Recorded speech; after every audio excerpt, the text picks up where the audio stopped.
turning to Solent Business Park then, Nick, what's the occupancy rate like at the moment? Well, Solent Business Park is it's about 1.4 million square foot in total, and we've got about 300,000 square foot vacant. So it's still lower than it has been. There's a couple of transactions that are on the cards at the moment which will take out quite a number of that remaining space. It's still a very good location. It's probably some of the best buildings on the south coast are there, and with the amenities now that Whiteley Shopping offer, it's a great destination for people. Of course, the Whiteley Shopping Centre with the retail and leisure has been a big success story really, and the business park has benefited from the retail and leisure, and the retail and leisure has benefited from the business park.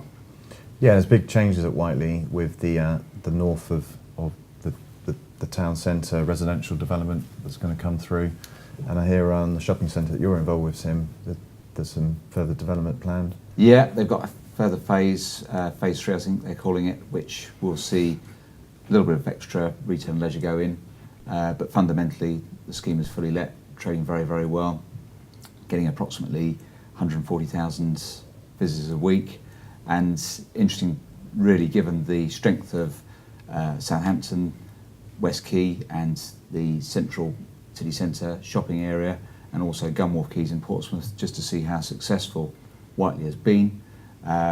Really what it's proved is an out-of-town mall situated next to a business park can work very, very successfully. Other shopping centres around the area are having to adapt, and we've seen continued trend towards more leisure uses coming into those high streets. Lots and lots of cafes and restaurants coming in, which I think if you look at the American way things are structured, the UK tends to follow on 7 to 10 years behind America, and more I'm seeing us going in the same direction. A lot of roadside retail and leisure development. I think what's interesting, the reverse to a certain extent to the city centre is the fact that places like Solent Business Park, Whiteley, office development, speculative office development is very difficult to stack up, and therefore some of the areas of land that's still available on the park is having to look at these alternative uses. Yeah. You know, Lidl have secured a site at Whiteley. They're in for planning and expecting a consent very shortly, as an example. And car showroom was the other thing that I'd heard as well.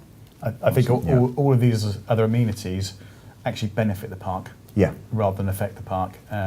People want to be able to do things at lunchtime, want things on their doorstep.